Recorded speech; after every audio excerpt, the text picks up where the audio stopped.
अहम ब्रह्मास्ति, अहम विष्णु अस्ति, अहम शिव अस्ति, अहम सूर्य अस्ति, अहम चंद्रास्ति। पढ़िए ऋग्वेद। मैं ही ब्रह्मा हूं, मैं ही विष्णु हूं, मैं ही शिव हूं, मैं ही सूर्य हूं और मैं ही चंद्रमा हूं। वैसे तो हिंदू धर्म के अंदर 33 करोड़ देवी देवता हैं।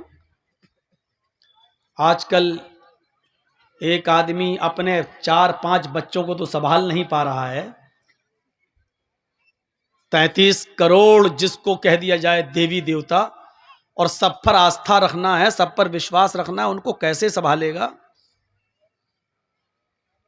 और मनुस्मृति बड़ी अजीबो गरीब किताब, वो कहती है कि 33 करोड़ देवी देवताओं पर विश्वास रखना जरूरी है और अपने जीवन में सभी को प्रसन्न करना, सभी को खुश करना जरूरी है, आवश्यक है। और यह भी कहा गया एक दिन में एक ही देवी या एक देवता प्रसन्न हो सकता, बस एक दिन में आप सिर्फ एक को ही खुश कर सकते हैं, दो को नहीं। और यह भी कहा गया कि अगर, और सबको करना है 33 करोड़ को। और यह भी कह दिया गया है कि अगर एक भी नाखुश रह गया, एक भी अगर आपसे नाराज रह गया, तो आपकी जिंदगी भर की तपस्या भंग। यहां से आप अंदाजा लगा सकते हैं और सोच सकते हैं। हिंदू भाइयों में 33 करोड़ हैं और मुसलमानों में अगर गिनती गिनोगे तो ये 34 करोड़ पहुंच जाएंगे। हम छोटे बाप की औलाद थोड़ी, हम तो बड़े बाप के बेटे हैं।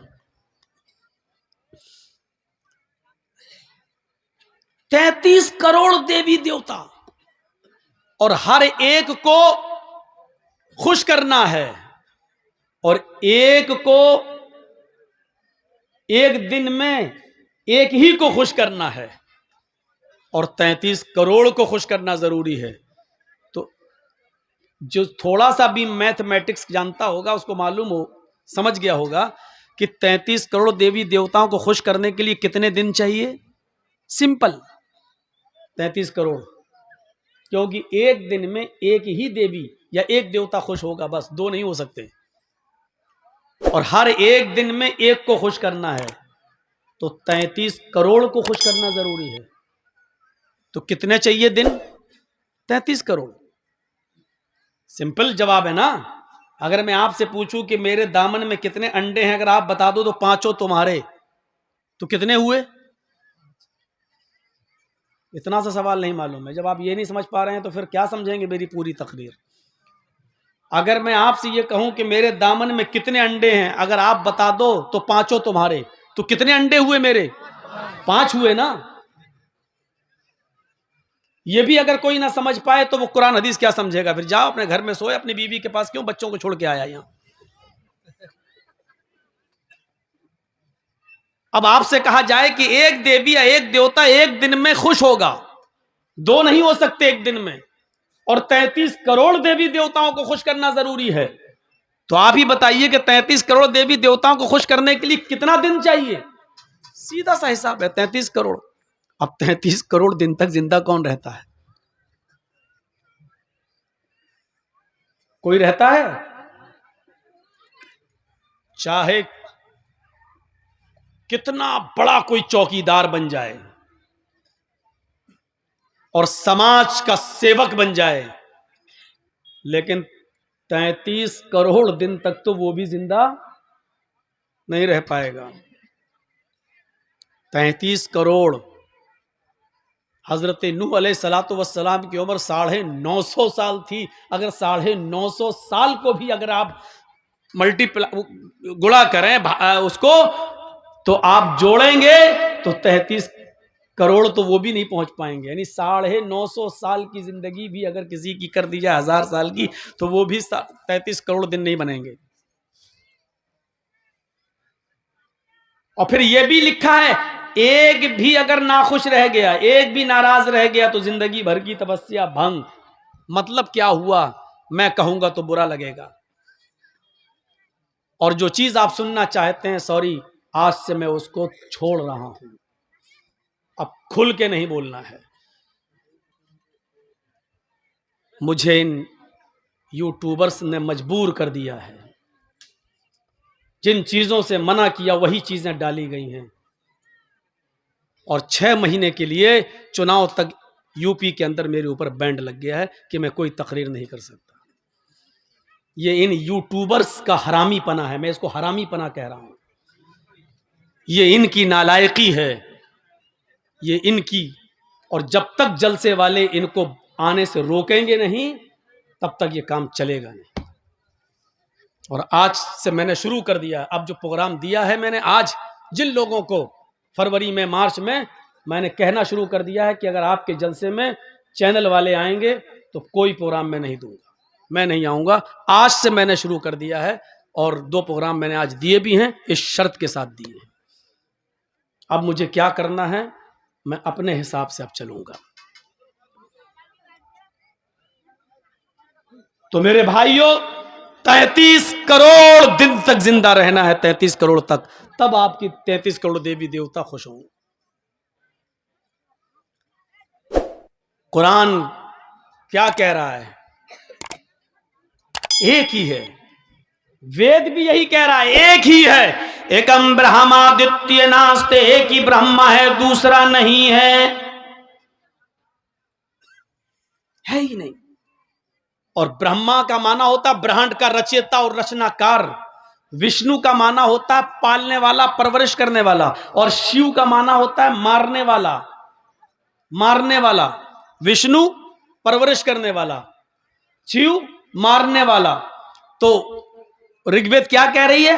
अहम ब्रह्मास्ति, तुम्हारे कोई खुदा नहीं। यानी न ब्रह्मा, न विष्णु, न शिव, न सूर्य, न चंद्र, ये कोई भगवान नहीं है तुम्हारे। तुम्हारा एक ही भगवान है, और वो मैं हूं। अहम ब्रह्मास, मैं ही ब्रह्मा हूं, यानी मैंने ही ब्रह्मांड को बनाया है। मैं ही क्रिएटर हूं, मैं ही खालिक कायनात हूं, मैंने इस विश्व को रचा है।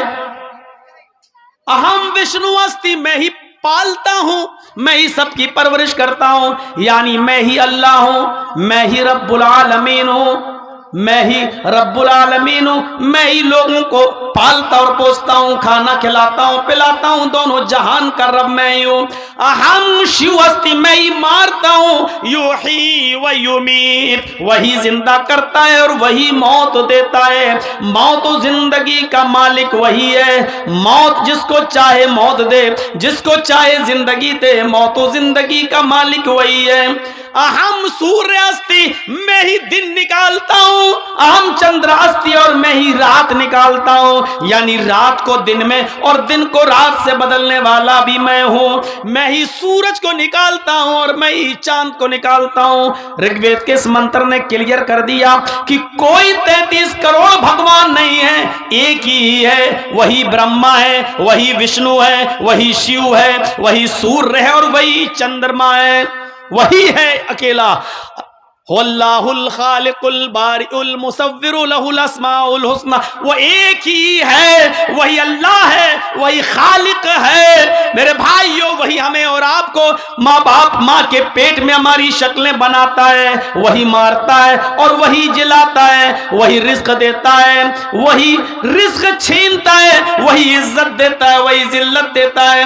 जिसको चाहे बगैर हिसाब के रिस्क दे। इन्नल्लाह यर्ज़ुक़ु मन यशाउ बिगैर हिसाब, जिसको चाहे बगैर हिसाब के रिस्क दे और जिसको चाहे वो गरीब कर दे, जिसको चाहे इज्जत दे और जिसको चाहे जलील कर दे। वो तो इज्जु मन तशा वो तो जिल्लु मन तशा, वो चाहे तो इज्जत दे जिसको चाहे, वो चाहे तो डॉक्टर शिव शक्ति स्वरूप जो भोपाल की सरजमीन पर है, कुरान की आयतें पढ़ते हैं, सूरह निसा पर पहुंचते हैं, इस्लाम ले आते हैं, इस्लाम उनकी समझ में आ जाता है, कुरान की मेडिकल साइंस उनकी समझ में आ जाती है, वो इस्लाम ले आते हैं। आज डॉक्टर शिव शक्ति स्वरूप का नाम इस्लामुल हक हो जाता है। मेरे प्यारे साथियों, डॉक्टर शिव शक्ति स्वरूप की बीवी जो पहले सरस्वती नाम था, आज उसका नाम खदीजा बन जाता है। डॉक्टर शिव शक्ति स्वरूप की बेटी जिसका नाम पहले शकुंतला था, आज उसका नाम आयशा हो जाता है। वह तो इज्जो मंतशा, वो जिसको चाहे जिल्लत की जिंदगी से निकाल कर इज्जत की जिंदगी दे। वह तो जिल्लो मंतशा, और वो जिसको चाहे इज्जत की जिंदगी से निकाल कर जलील कर दे। जैसे वजीम रिजवी, आज उसका नाम जितेंद्र नारायण त्यागी हो जाता है। मेरे भाइयों, ये अल्लाह ही है, वो जिसको चाहे इज्जत दे, जिसको चाहे जिल्लत दे। इज्जत और जिल्लत का मालिक अल्लाह है, हम और आप नहीं है। वो जिसको चाहे इज्जत दे, वो जिसको चाहे जलील कर दे, जिसको चाहे रुसवा कर दे, जिसको चाहे अंधेरे से निकाल कर रोशनी में लाए, उजाले में लाए, और जिसको चाहे उजाले से हटाकर अंधेरे में टमेटो या मारने के लिए और भटकने के लिए छोड़ दे। वो जिसको चाहे पूरे हिंदुस्तान के लोगों की इज्जत उसको अता फरमा दे, वो उसको अपने घर में पनाह देने लग जाएं। जैसे डॉक्टर शिव शक्ति स्वरूप आज पूरे भारत के मुसलमानों की आंख के तारे बन गए हैं। आज उनकी इज्जत है, उनको लोग अपना भाई समझने के लिए तैयार हैं। और जिसको चाहे ऐसा जलील कर दे कि सारे रिश्तेदारों की रिश्तेदारी छीन ले।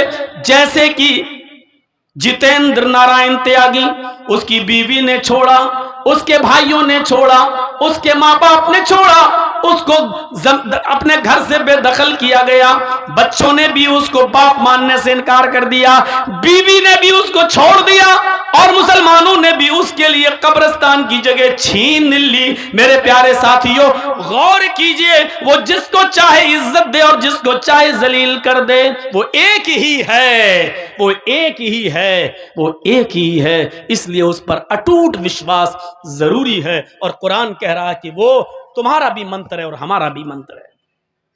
या अहलल किताबी तालौ इला कलिमतिन सवाइम बैनना व बैनकुम। आए अहले किताब, आए यहूद व नसारा, आओ एक ऐसे कलमे की तरफ जो हमारा और तुम्हारे दरमियान बराबर है। अल्लाह नअबुद इल्लल्लाह, और वो ये है कि हम एक अल्लाह के अलावा किसी की इबादत नहीं करेंगे।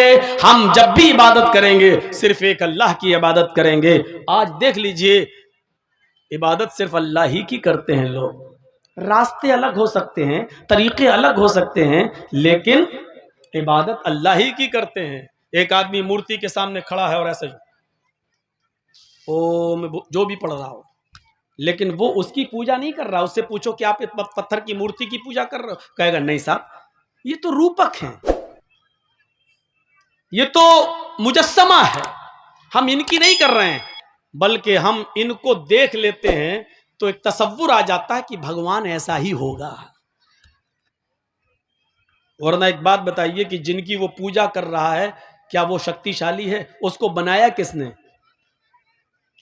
आप अपनी अकल से फैसला करें कि जो चीज बनकर तैयार हुई है वो ज्यादा पावरफुल होती है या उसका बनाने वाला? ये माइक है, जिसने बनाया है, ये माइक ज्यादा पावरफुल है या इसका बनाने वाला?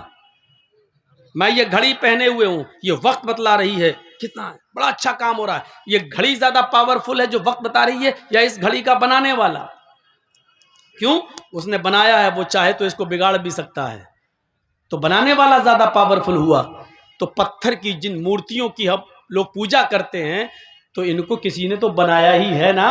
तो आप बताइए कि पत्थर की वो मूर्तियां ज्यादा पावरफुल हैं या उनका बनाने वाला?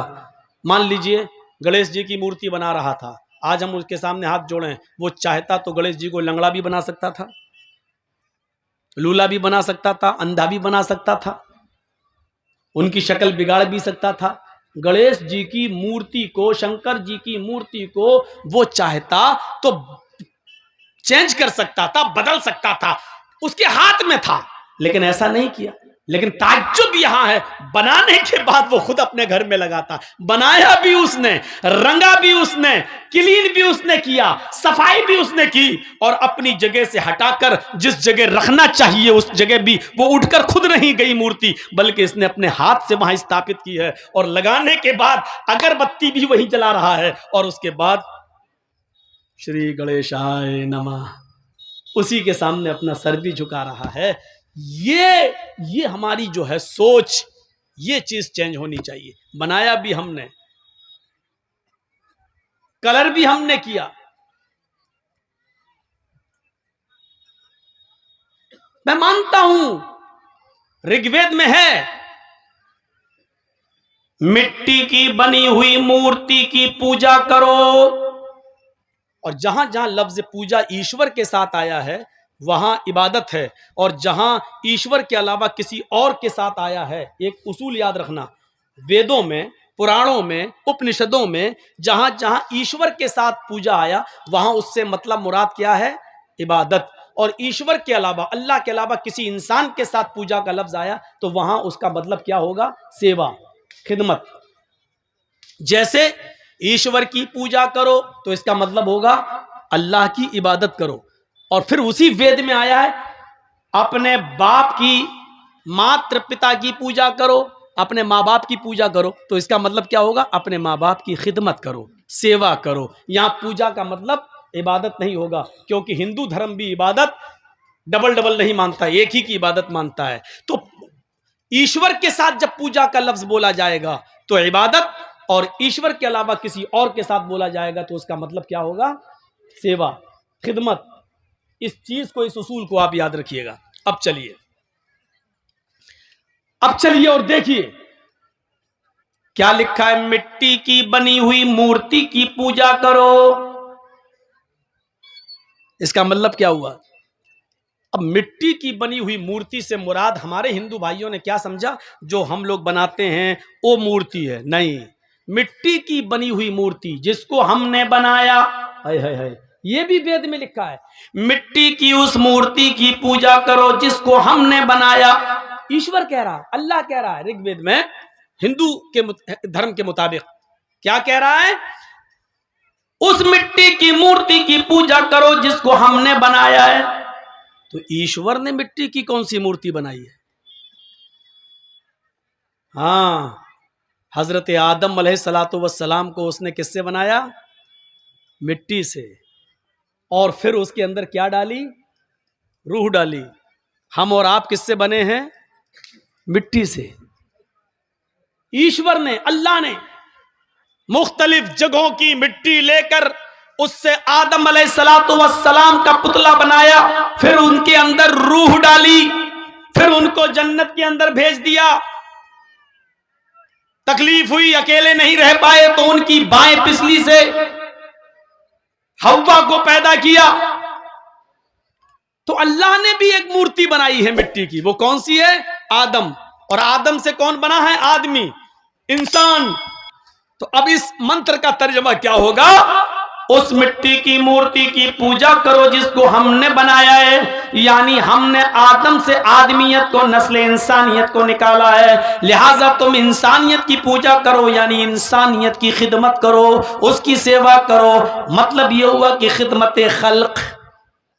कोई बीमार है उसको हॉस्पिटल तक ले जाओ, कोई गरीब है उसके इलाज के लिए पैसा नहीं है तो तुम उसकी मदद करो, कोई बेचारा जान जा रही है, मरा जा रहा है, उसके मायार के मुताबिक उसको ब्लड नहीं मिल पा रहा है, उसका ब्लड ग्रुप तुम्हारे ब्लड ग्रुप से मिलता है, तो ये मत देखो कि मरने वाला या जिसको जरूरत है वो हिंदू है या मुसलमान है या ईसाई है या सिख है। तो ऐसी परिस्थिति में तुम उसकी जान बचाने के लिए अपना ब्लड दे दो।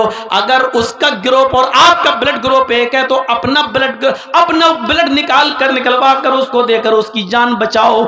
ये है इंसानियत की सेवा, यह है अल्लाह की बनाई हुई मूर्ति की पूजा, यह है खिदमत खल्क। उसकी पूजा इबादत नहीं है, यह पूजा है। पूजा फरमाया अल्लाह रब्बुल आलमीन ने हदीस कुदसी है।